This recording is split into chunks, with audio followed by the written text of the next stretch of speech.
माननीय मंत्री सर्वसदानंद महोदय, उत्तर इसका दिया हुआ है। खंड क स्वीकारात्मक है, खंड ख स्वीकारात्मक है। वस्तु स्थिति यह है कि भारत सरकार श्रम एवं रोजगार मंत्रालय के निर्देशानुसार वर्तमान में सभी प्रकार के असंगठित क्षेत्रों का निबंधन ई श्रम पोर्टल पर किया जा रहा है।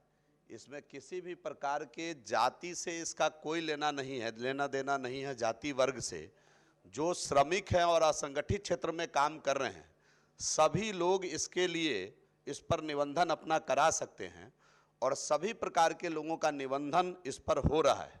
खंड ग ई श्रम पोर्टल पर बिहार में दिनांक 2/3/22 तक कुल 2,75,94,95 असंगठित क्षेत्रों का निबंधन किया गया है। ये 2 तारीख तक का डेटा है। अभी तक का जो डेटा है, अभी दोपहर तक का, उसमें 2,76,14,953 लोगों का असंगठित क्षेत्र के में काम करने वाले श्रमिकों का बिहार ने रजिस्ट्रेशन किया है और पूरे देश में बिहार इस समय दूसरे नंबर पर है। ये जानकारी मैं सदन के माध्यम से माननीय सदस्य को देना चाहता हूँ।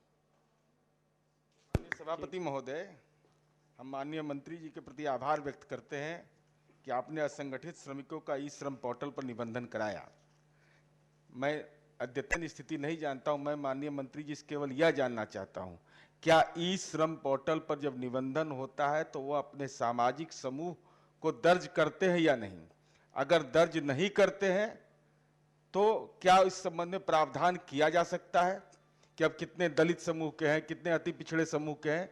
उससे एक जो राज्य के अंदर में जो सरकार के द्वारा सर्वांगीण विकास का प्रयास किया जा रहा है, तो उससे यह भी जानकारी एक अद्यतन मिलेगी कि विभिन्न सामाजिक समूहों के अंदर में उनके अंदर जो बदलाव हो रहा है उसको चिन्हित करने में सरकार को सहायता मिलेगी। सभापति महोदय, प्रश्न जो आया हुआ है वो आप देखेंगे, उसमें माननीय काबिल सदस्य का इससे संबंधित प्रश्न नहीं है। उन्होंने पूछा है कि क्या सभी इस वर्ग के लोग एलिजिबल है कि नहीं इस पर करने के लिए। तो इसमें किसी प्रकार का कोई बंधन नहीं है। जो श्रमिक जिनका पीएफ नहीं कटता है, ईएसआई नहीं मिल रहा है, इस प्रकार के असंगठित क्षेत्र में काम करने वाले सभी श्रमिक इसके लिए एलिजिबल हैं। उनका इसके ऊपर निबंधन हो रहा है और बड़ी संख्या में हो रहा है। बिहार को 3,49,00,000 का लक्ष्य मिला है, जिसमें 2,76,00,000 हम लोगों ने कर लिया है और हमारा टारगेट है माननीय मुख्यमंत्री जी के नेतृत्व में कि हम लोग 31 मार्च के पहले जो बिहार का लक्ष्य है उसको पूरा कर लेंगे। और माननीय सदस्य ने जो कहा, इस पर हम लोग उनके हुनर की बात करते हैं। इसमें कास्ट की बात नहीं है या वो समुदाय की बात नहीं है। सुझाव अच्छा है, मैं भारत सरकार को लिखूंगा, चूंकि पोर्टल उनके माध्यम से ही बनाया गया है। सुझाव अच्छा है कि इस प्रकार से अगर उसको हम बाइफरकेट कर सकें, लेकिन मेरा तो आग्रह होगा कि कम से कम एक जगह तो सबको एक रहने दीजिए। सभापति महोदय, माननीय मंत्री जी ने बहुत गंभीर बात बोली है। यह महत्वपूर्ण विषय है ना। आप स्वीकारात्मक कह रहे हैं इसमें।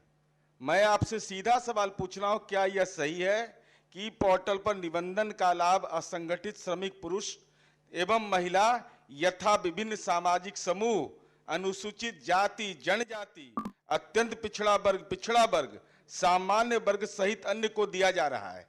तो यह तो आप कबूल कर रहे हैं कि हाँ सबको दिया जा रहा है। इसमें तो आप नहीं कह रहे हैं कि विभिन्न सामाजिक समूहों में कोई अंतर हम कर रहे हैं। तो सामाजिक समूह एक सच्चाई है, इससे इनकार क्यों किया जाएगा? ये तो सच है ना।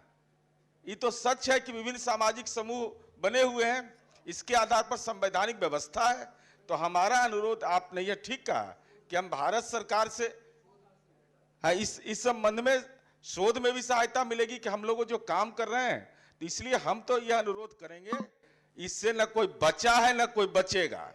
बोलने के लिए हम लोग जितना बोल दें, लेकिन ये ऐसा रोग है जिस रोग से कोई बचता नहीं है। लेकिन इसका निदान इस जाति व्यवस्था एक सामाजिक सच्चाई है, इससे इनकार नहीं करना चाहिए, बल्कि इसको और कैसे बेहतर कर करके इसको कैसे संसीमित करें, यह प्रयास आवश्यक।